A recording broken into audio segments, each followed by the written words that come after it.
Alan Rickman was born on February 21, 1946 on a council estate in South Hammersmith, London to a working-class family, the son of Margaret Doreen Rose, a housewife, and Bernard William Rickman, a factory worker, painter, and decorator.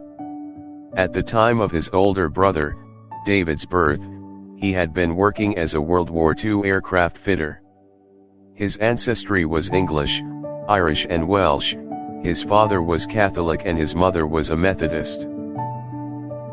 Before his mother married his birth father, she was married to Reginald Corey in 1931 in Hammersmith before unofficially separating from him and marrying Bernard Rickman in 1940.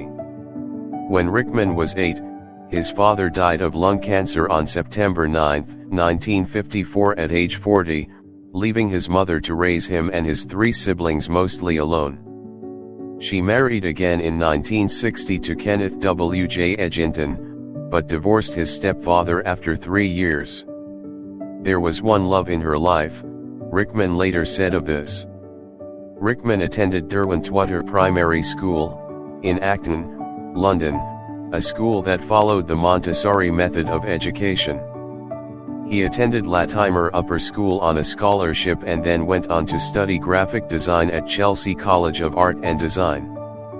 After 3 years at Chelsea College, Rickman did graduate studies at the Royal College of Art and started a successful graphics design business with friends called Graffiti, before his love of the theatre led him to seek an audition with the Royal Academy of Dramatic Arts, RADA.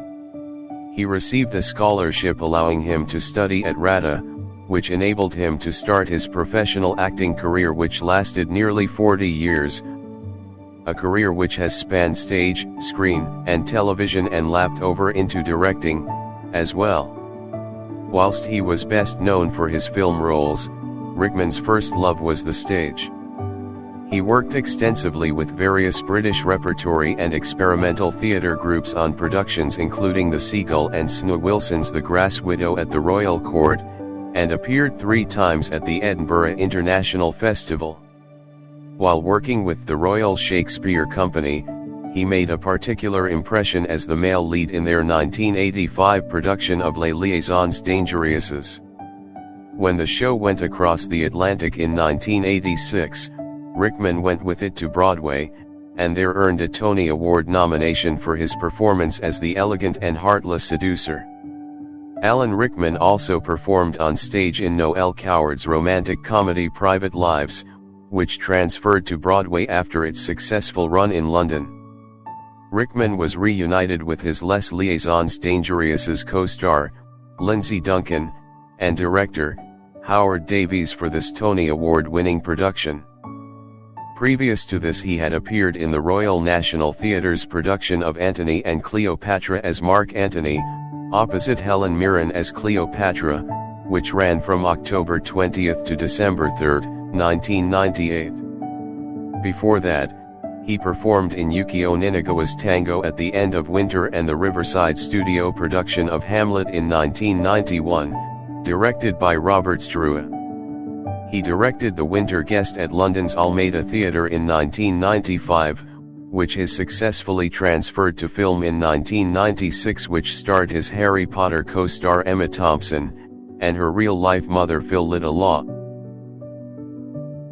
Rickman continued to show dismay over journalists repeatedly labeling him as a villain actor, citing the fact that he had not portrayed a stock villain character since the Sheriff of Nottingham in 1991, and pointing out that he had continued to portray characters of complex and varying emotions, and didn't think it was fair to assign characters a label of good or evil, hero or villain.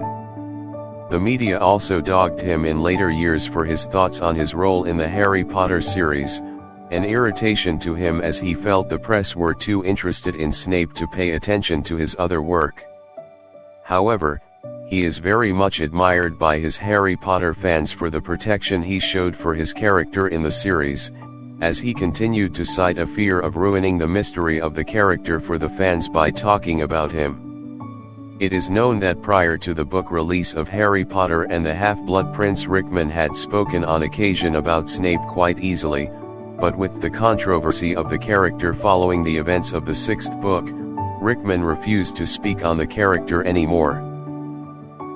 Rickman was chosen by Empire magazine as one of the 100 sexiest stars in film history, number 34, in 1995, ranked number 59 in Empire's The Top 100 Movie Stars of All Time list in October 1997, and was voted number 19 in Empire magazine's Greatest Living Movie Stars over the age of 50. In 2007, Entertainment Weekly named him one of their favorite people in pop culture, saying that in the Harry Potter films, he may not be on screen long, but he owns every minute, and that he was capable of turning a simple retort into a mini symphony of contempt. In August 2015, Rickman suffered a minor stroke, which led to the diagnosis of pancreatic cancer. He concealed the fact that he was terminally ill from all but his closest confidants. On January 14, 2016, Rickman died in a London hospital, surrounded by friends and relatives. Soon after, his fans created a memorial underneath the platform 9¾ sign at London King's Cross railway station.